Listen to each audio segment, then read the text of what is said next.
All right, gang. Hey, Mike here, and this is what we've got going on tonight. Michelle is on our way home from work. We've been eating chicken skewers for days since my birthday party. So tonight, we're going to do something a little different. We're going to do tacos. And let me show you how I do tacos when Mike does tacos. So, first of all, let me see if I can flip this around. Can I? All right. So we've got the griddle heating up right there. We've got the deep fryer heating up. And let me show you what I've got planned here. All right, we have got fresh tortillas, corn. We have got from the leftover burger toppings. We have onion, tomato, we have an avocado, we have ground beef, we have big tortillas, little tortillas. We have beans going. Now this is a blend of pinto beans and black beans, which I prefer to use. Sometimes I'll throw in little refrieds just to mix it up a little bit and thicken it. But if you season these bad boys just right, they are fantastic. I'm going to turn that down just a titch. And in those beans is some of the onion, as well as some of these fantastic peppers that Michelle grew.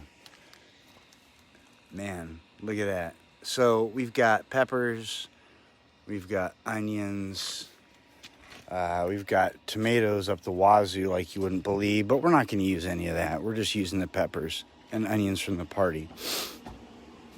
So, let me throw this up here real quick while that griddle is continuing to heat up. That's laundry, by the way, not garbage. I have a lot of laundry because, well, you know, I'm a boy.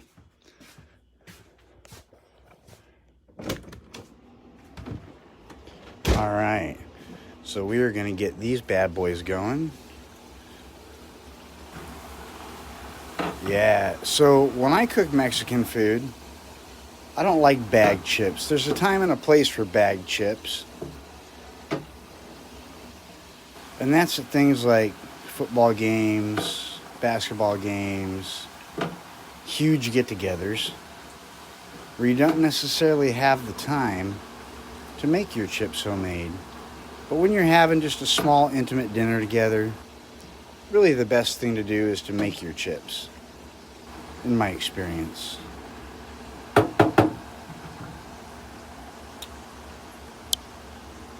And also because Michelle says that the chips that I make are the best chips that she has ever had. So, I just want to point out that we did have a birthday party for me this last week. For those of you that did not attend, I just want to point out that it was for family. It was for fully vaccinated people and family. And so we kept it pretty small. All right, I don't know if you can see that. Over my shoulder is a little bit of paradise that we've been working on. Yesterday was the last sunset after 8 p.m. So as you can see, it's starting to get a little bit dark, but it's not too bad. The pièce de résistance. Michelle's going to be painting that. It's going to be amazing.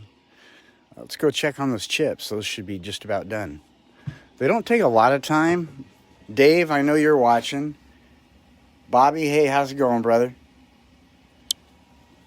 So Dave and I used to work together for Nacho's Restaurant way back in the day, which is where I learned most of my Mexican food cooking skills from Steve Lesh, the original owner, and then with Matt Lesh, his son. So Matt and Michelle, they have Countryside Pizza and Happy Hours Bar on River Road. Fantastic place, fantastic people, fantastic food. If you want If you want great drink specials and great food, go ahead and stop on in to see him. Matt, if you're listening or watching, that is my shameless plug for your business. All right, so I just pulled those chips out, and we're going to salt those a bit.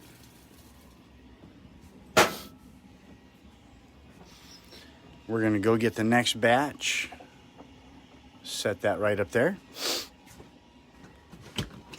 Because you got to do this, you don't want that temperature to drop too much, so you got to do this fairly rapidly. And doing chips is not necessarily an easy thing. There's a very delicate balance when it comes to stirring your chips up to make sure that they don't stick together, and then leaving them in long enough and giving them a little bit of a rotation halfway through to make sure that they're all done. You don't have any chewy bits. So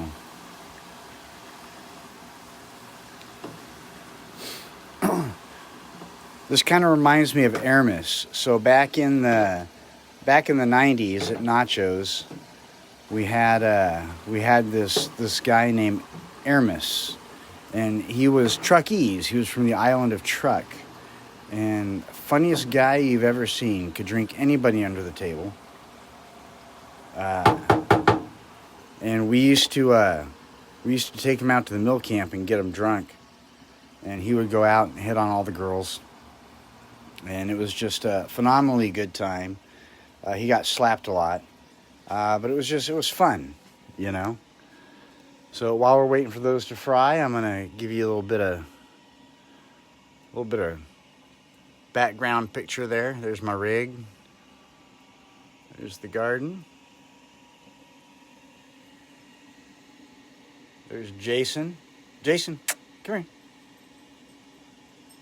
So Jason likes to think he's helpful, but he's not really. He's a little bit lazy. But he is a good boy. Sit. Sit. Good boy. Hang on. Stay. So he's been so good. I think we're going to give him a chip. Take it gently. That's pretty good.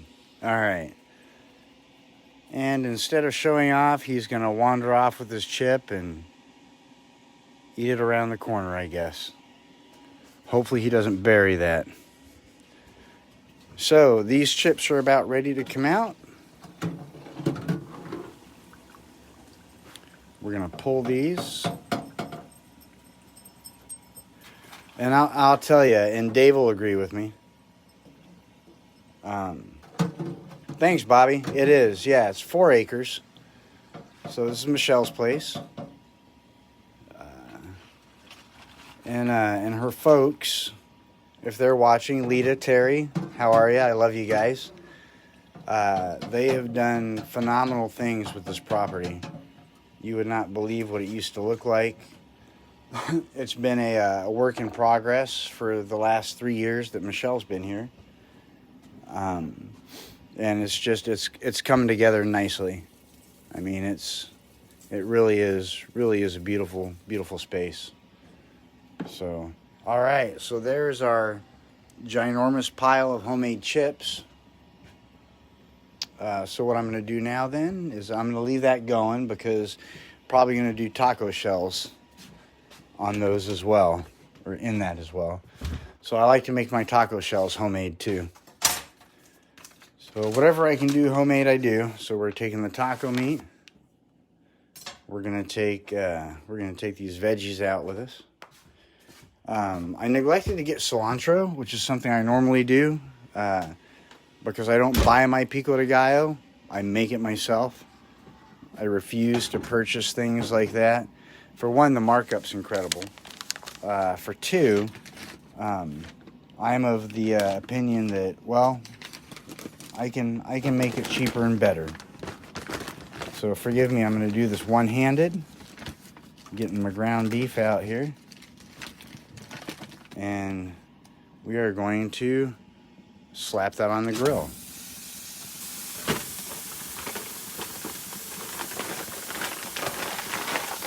right, that is down. Can you hear that sizzle? We're just going to cut that up a little bit.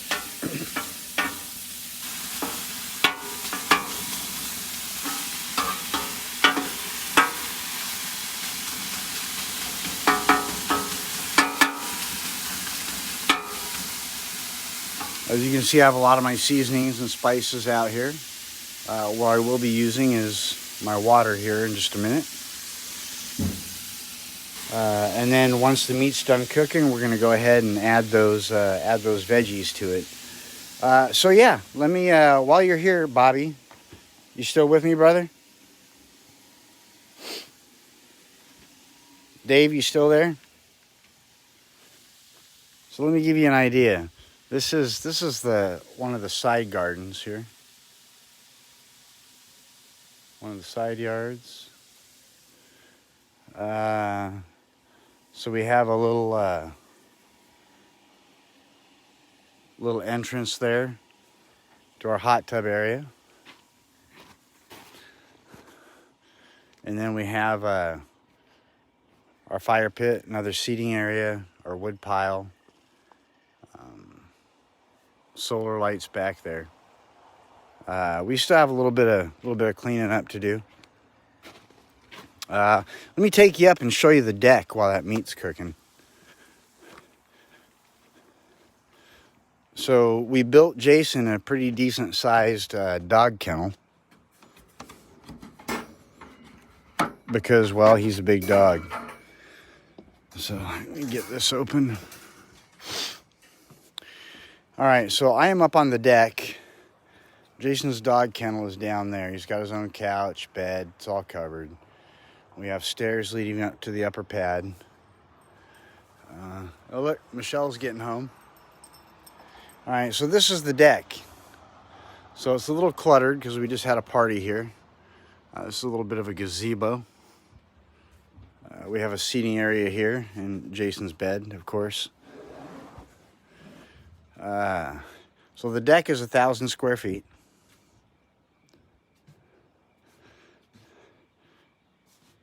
And that's the view.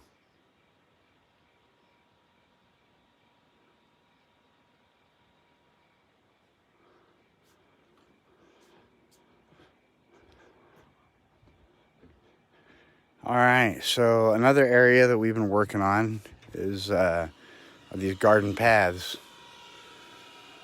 down here on the side. All right, I'm gonna cut this short because Michelle just got home.